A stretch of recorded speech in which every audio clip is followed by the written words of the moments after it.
But first, the ABC 15 investigators uncover physical and sexual abuse at a boarding school. Yeah, a school that used to be run by Pinal County Sheriff Paul Babu. Life was at a bottom for me personally there. It was just miserable. We began digging into the story 5 months ago after Sheriff Babu announced plans to run for Congress, touting his experience as headmaster of the school. Investigator Dave Biskobing traveled to Massachusetts. And he discovered these new allegations after talking to former students who now question Paul Babu's judgment. This is what's left of the DeSisto School. In Stockbridge, Massachusetts, a private boarding school for troubled teens with a long and troubled history. It was horrifying. From 1999 to 2001, Pinal County Sheriff and U.S. congressional candidate Paul Babu was the school's headmaster and executive director. There was a lot of investigations going on. But while Babu ran the school, the Massachusetts State Office of Child Care Services started to investigate repeated allegations of abuse. The ABC 15 investigators tracked down reports that have never been released. Reports that determined Babu's school was unlicensed, abusive, and dangerous. Holly Nielsen remembers Paul Babu. She was a student who lived at DeSisto for 4 years. It's not unreasonable to say that we were cult-like. When rules at the school were broken, students faced serious consequences. Holly remembers strict punishments. Each had a special name. Take a verb and add an ED to the end, and that's a DeSisto term. Like being sheeted. Students forced to strip down and wear nothing but a sheet in front of their peers. That's how I spent my 16th birthday. Sheeted. Yeah. Life was at a bottom for me personally there. It was just miserable. The state also reported students strip-searched each other and routinely took group showers, leading to instances of sexual abuse. But the punishment students considered the worst. Cornering. Being cornered meant students were forced to sit, facing the wall. You have to sit like this with your feet flat on the ground. You can't cross your legs. From 7 in the morning till about 9:30. That's more than 14 hours a day. It was awful. In one case, records show a student with bipolar disorder and ADHD was cornered for weeks on end. His medication levels weren't properly monitored, and he began to urinate and defecate on himself. He was also taken to the hospital for pneumonia. Days later, he was returned to DeSisto and sent back to the corner. They did not feel that they wanted to adhere to any standards or rules. Andrea Watson founded Parents for Residential Reform in Boston after her daughter was raped at a different boarding school. The group pushes to make boarding schools safer, and she helped work on the DeSisto case. Those people were so good at covering up what they did. It's still beyond my belief. A lot of things went down that probably shouldn't have. Things that happened on Babu's watch. So he knew about the sheeting, the cornering. He was there for that, yes. He was an administrator there, so he was certainly aware of it. But the students here knew a secret about Paul Babu.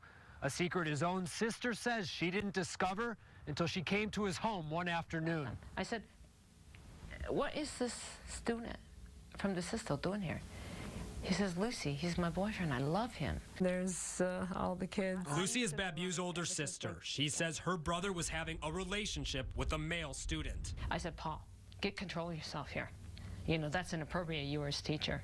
You were executive director. You can't do this. We are not naming the former student who has not responded to our interview requests. At the time, he was 17, the age of consent in Massachusetts. He was of age, but he would have been what we would have in a standard high school considered a senior. Holly says she knew the student personally, and we also spoke with other students and staff who were at DeSisto who say they knew about Babu's relationship. It was widely known but not discussed. People were aware of it. It was sort of swept under the rug. Obviously very serious allegations. Yeah, here. very disturbing. So what is the sheriff saying about this? Well, we reached out to Sheriff Babu this weekend, and he declined an on-camera interview. But late tonight, his office sent us a written statement. It says DeSisto Private School's mission was to save troubled yet talented youth in a therapeutic environment. The sheriff served 3 years and was recognized for helping restore financial stability of the school. He was never the target of any investigation or lawsuit. Sheriff Babu is a recognized leader for victims' rights. To see all of the school's punishments, go to abc15.com/investigators. And Dave, we know you'll keep on top of it. Thanks. Absolutely. All right, thank you. So where does the money go? Why would you keep $20,000? Thank you very much. Tonight, Valley business owners facing tough questions about donated money and where it really went. Thousands of donated dollars were supposed to help a disabled Chandler woman get the freedom she's always dreamed of, but that didn't happen. ABC 15 investigator Joe Ducey tracks down the money, and he holds the business owners accountable. For just a couple of minutes. Somebody's got to get me out of bed. If there's no one there to open the door for her, she's stuck indoors. Imagine yourself in Amber Steenbach's shoes. Somebody had to dress me. If she drops something, there's no one there to pick it up. Cerebral palsy makes even the simplest tasks seem impossible. Because all my life I've had to ask for help. So now imagine Amber and boyfriend Dan's joy in getting help from a service dog. A dog would be able to open up my world in ways that I didn't know. Amber says 4 nonprofits said no because of her disability. One for-profit, Arizona Goldens LLC, said yes. Her contract demanded $20,000 up front, money Amber had to raise herself. It's kind of ironic that this body houses such an independent spirit. She used this YouTube video to ask for donations from friends. Very much looking forward to getting my dog. And family like Elena Schumacher, her cousin in Casa Grande. I grew up with her. I know that this is something she'd wanted for a very long time. A high school friend performed a benefit concert in her hometown of Portland, Oregon. It was hard work, but I have a lot of good friends. According to the contract, she had 2 years to raise the money. Amber did it in less than 6 months. And none of it went to Amber. Donations went directly into an Arizona Goldens account, set up for her, but controlled by them. After they were paid in full, then it got very dark. With money raised, Amber now had to pass a boot camp. I thought that we were just going to be sitting down, learning the commands for a while. Instead, she felt pushed from the beginning, saying she never got time to bond with the dog. They weren't listening to me because they were bonded with my teachers. After just 5.5 days, Amber got bad news. You failed and we can't place a dog with you. No dog, and Arizona Goldens would keep all $20,000 of the money Amber raised. How about her money back? So that she could give it back to all the people who donated. Thank you very much, and have a great day. We found the Arizona Goldens owners after they twice refused an interview. Brian Dougherty says Amber had 9 opportunities to pass. He pointed to the contract, which states failing the boot camp and tests means no dog and no refund. But we found Amber's paperwork promises 3 weeks of training, not just 5.5 days. 6 days a week for at least 3 weeks of instruction and training. 3 weeks are for our autism placements. Dougherty says 3 weeks is for clients with autism, but that's not what Amber's paperwork says. I care about Amber. And someone treating her that way is just, I can't understand someone taking advantage of a disabled person. So if the money wasn't refunded, where is it? It could take care of training, breeding service dogs for other clients. That's not what it says in the contract. That's exactly what it says right there. The Arizona Goldens contract says the donated money helps train service dogs for other people. These people that we don't even know, just pocketing it, just feels so violating. They shouldn't be soliciting for the actual dog until they've evaluated whether she can even get a dog. Why would you buy a dog that wasn't trained for her? Thank you very much for your time. Later, Amber shared this letter from Arizona Goldens' attorney. Amber would get back more than $4,000 if we didn't air the story, and she removed statements about the company from the internet. Amber said no way, and says to her donors, I'm apologizing because Arizona Goldens failed me. They failed you, and hopefully we'll be able to get some good come out of this. Amber filed complaints with the Attorney General's office and the Better Business Bureau. Now she's looking for a service dog, and this could be an option for her. Yeah. It's a nonprofit Valley organization called Happy Tails. You get the dog, they help you train that dog to be a service dog over a period of weeks and months, and it's free. Go to abc15.com/investigators for more information on that. I'm investigator Joe Ducey, ABC 15 News. Country Thunder underway in Florence right now, but an assault at last year's Music Fest is raising questions about a possible cover-up. 2 officers surviving a life-and-death struggle, but their attacker is walking free. For the first time, they're talking to ABC 15 investigator Dave Biskobing. Yeah, they discuss the attack and what they call ultimate betrayal by others wearing a police badge. Every spring, tens of thousands thousands flood the town of Florence. At Country Thunder, it's 4 days of music and one big party. But last April, for two cops, it was a matter of life and death. The absolute closest that I came to taking the life of another human being. What happened landed these officers in the hospital, raised questions about a police cover-up, and could put taxpayers on the hook for millions in lawsuits. It's gone too far. It's changed too much of our lives. DPS Officer Hugh Grant is a 25-year veteran, and Detective Andrew Good has 7 years with the Pinal County Sheriff's Office. They both patrolled the event in plain clothes. Looking for underage drinkers at the event. And came across this campsite. Screaming and hooting and hollering. A campsite called, well, we'll say breasts and beer, complete with this banner showing a topless woman. The officers say they spotted 3 women standing on top of this platform. Basically, she just lifted up her shirt, exposed her breasts. You know, families, young kids walking by, it's a sexual offense. Officer Grant says he put the woman who flashed in handcuffs. Seconds later, her husband attacked. I got hit from behind. I just watched as he jumped on his back, and I watched one arm wrap around his neck, the other one around the chest. Then all 3 of them went down to the ground. I had absolutely no thought of anything other than this guy is going to choke me to death. So I withdrew my weapon. Pictures obtained by the ABC 15 investigators showed the suspect, Officer Grant, and his gun covered in mud.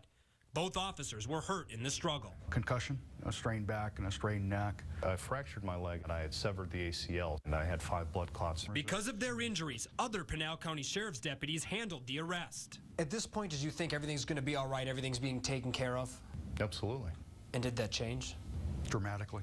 The suspect, Ronald James Keys, was charged with aggravated assault on a police officer, obstruction, and resisting arrest.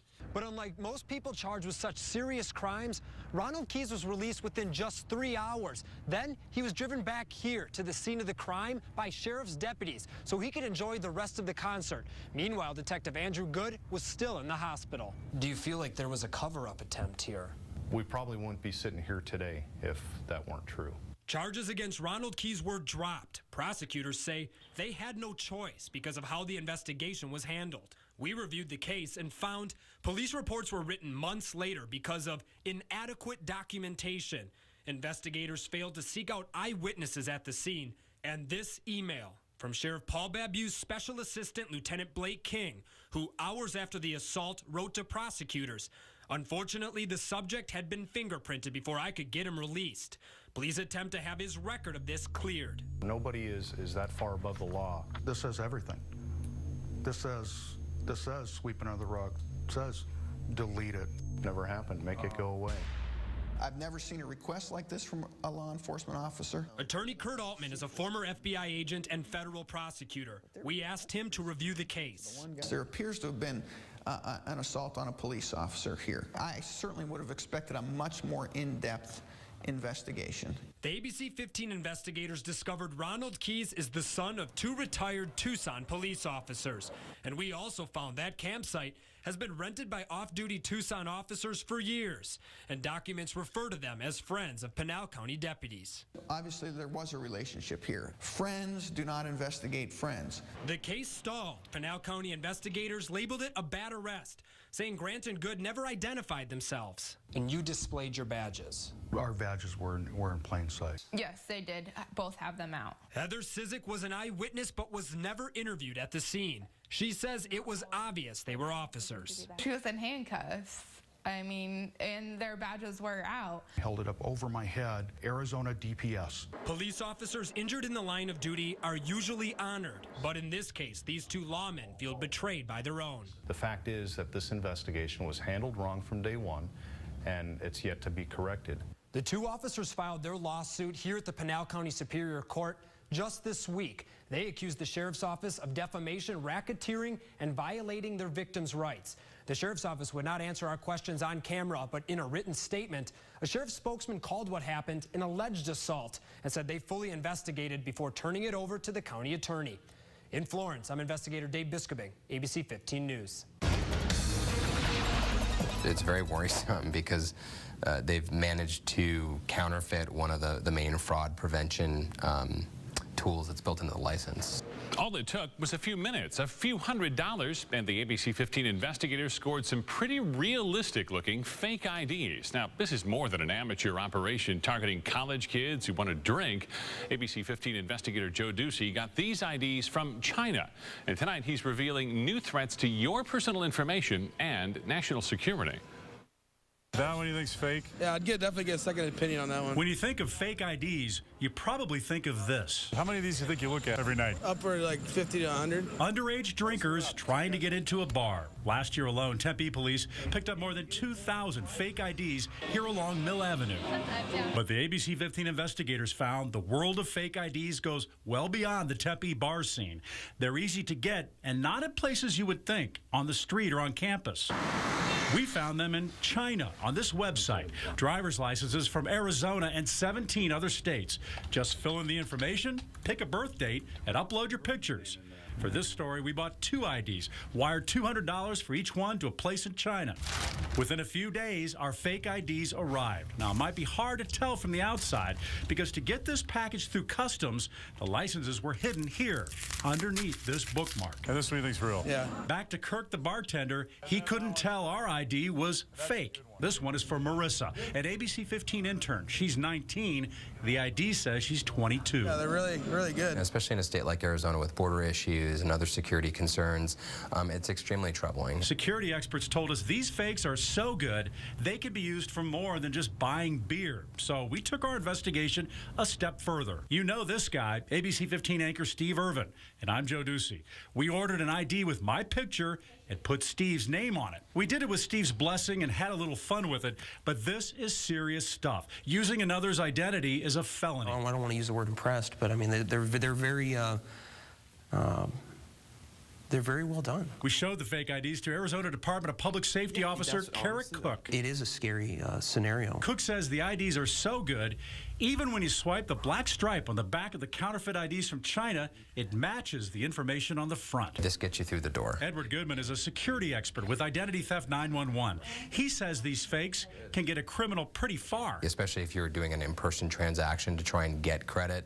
Buying a used car, new car, buying, furniture, things like that. But the potential for crime does not end there. It definitely would be a national security concern. What if I was on the no-fly list, kept off planes for terrorism reasons? With this ID, I have a different name with my height and weight and even a hidden state seal. That's what TSA checks with their black lights. It's very worrisome because they've managed to counterfeit one of the main fraud prevention tools that's built into the license. This is really one of the prime features that TSA is looking for. The Arizona Department of Transportation tells us they are aware of the problem. The agency is working with federal and other state law enforcement authorities in sharing of intelligence. I think a lot of people would pass it off as being legitimate. So what does TSA think about these fake IDs? You probably want to know. We did too. They're not commenting about it. Now, Arizona driver's license are popular counterfeits, and officials say one of the reasons may be because of their long expiration date, up to 30 years, and that would take a legislative act to change. Now, because it's a felony to use these IDs, we're not going to take any chances, and we're going to cut them up.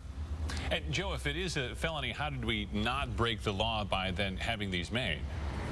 Well, actually, they're sold as novelties, and it's not a felony to buy them. It is a felony to use them or have an intent to use them, and we did not. Now, we want people to go to abc15.com/investigators to let us know what you think about this, and we have a link there to check your credit to make sure that you're not a victim of ID theft. Reporting live, Joe Ducey, ABC 15 News.